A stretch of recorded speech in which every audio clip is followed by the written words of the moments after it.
Due to the historically divisive nature of the nationalistic affirmative, in contrast to the inherently cooperative negative world of commerce, my partner Michael and I stand in firm negation of today's topic. Resolved, cultural activities, goods, and services should not be treated as solely commercial value. To begin with, I would like to respond to my opponent's definition, beginning with our own analysis of some key terms.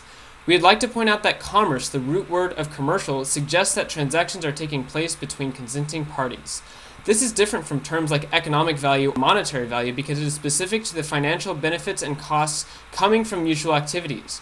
Next is treated. The word treated is different from words like considered or acknowledged because treated implies an action or type of behavior that is carried out rather than theoretically supposed. As such, the negative world, it would be possible to act only upon cultural activities, goods, and services with respect to their commercial value while still acknowledging any other value. We reject their definition of cultural activities, goods, and services because expression of culture does not necessarily enhance culture. In its stead, we propose considering cultural activities, goods, and services as activities, goods, and services relating to culture in general. I would now like to take the chance to offer some general clarification for the round.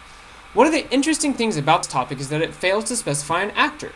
Who is or is not treating cultural activities, goods, and services as solely having commercial value? That is an important question because it determines how we should affirm or negate. We believe that since the resolution does not identify who treats culture as having solely commercial value, we can only assume that all parties are open for discussion. Therefore, the winner of the round should be the team which proves their will to be more reasonable for the majority of actors. To determine this, let's start by examining the world of the affirmative.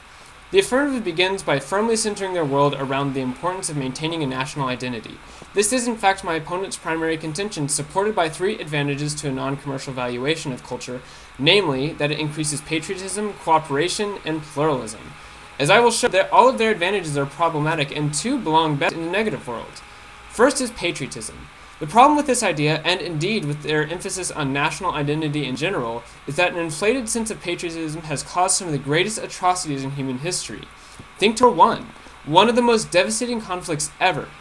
The most powerful countries in the world, many sharing borders with one another, were flushed with new weapons and technology brought about by the Industrial Revolution. Citizens were quite proud of their countries. They sought after any opportunity to prove that their country was the best. The opportunity presented itself with the assassination of Archduke Ferdinand and the resulting escalation. This was all brought about by patriotism and pride. Drawing cultural lines, as the affirmative suggests, leads to conflict and strike. It is, after all, rather telling that the first advantage of a sense of duty cited by the affirmative is that more people might join their nation's army. Michael and I, at least, would rather not see the armies of the world begin to swell with new recruits. Second is cooperation. We contend that this is actually an argument for the negative world. They themselves say that cooperation is important for the economy. I wholeheartedly agree, which is why I believe treating cultural activities, goods, and services as purely having commercial value would lead to maximum cooperation. Commercial cooperation is the driving force of society. It is what brings people together. Society began, after all, when people realized that if they worked together, they could all eat better and live longer. Christopher Columbus found America because he was trying to find a faster trade route to India.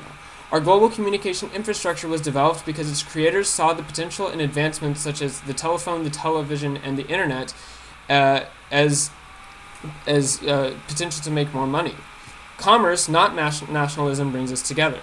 Let's examine my opponent's Mexican and Asian American example.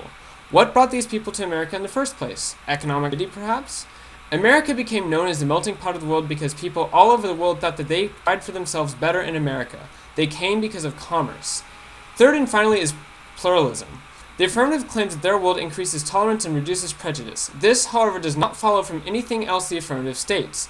They claim, for instance, that culture encourages citizens to examine cultures in other countries, which is odd, considering their very definition of culture specifies that culture is specific to members of a particular nation.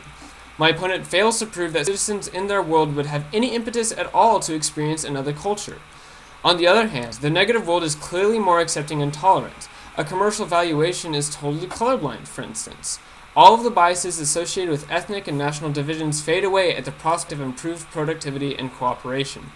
Now to move on to the world of the negative.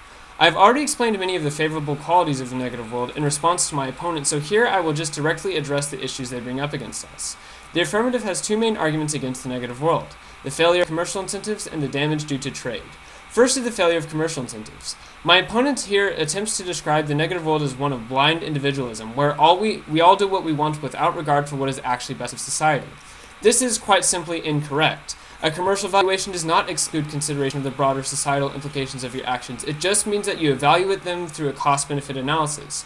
Consider, for example, taxes.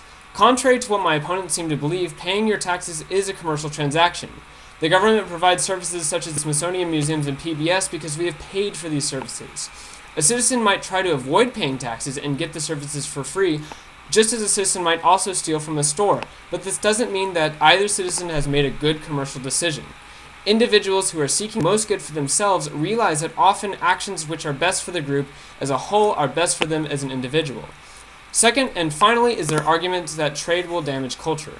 This argument is rather strangely formed. My opponent claimed that international trade is damaging to cultures because it makes citizens in other countries feel bad about their countries, providing the example of the Mexican movie industry being dominated by the American movie industry. Following this logic, then, it would seem that American pharmaceutical and agricultural industries would do the same. Is commerce bad because it provides Mexicans with American grain or pharmaceuticals? The affirmative seems to be ignoring one of the most important aspects of commerce. Commerce is voluntary. Individuals in Mexico choose to watch American films over Mexican films. That is what they want. And besides, citizens in commercially developed countries make the same choices. Despite the dominance of American music and film industry, one of my favorite songs and its music video were produced in Kenya. This doesn't make me feel bad about being American, I just like the song. To conclude, in this round you have two worlds to choose from. The world envisioned by the affirmative encourages divisive nationalism which fails to uphold even their advantages as well as commerce does, whereas the world of the negative inherently brings people together and leads to increased cooperation and understanding through commerce. Thus, we negate.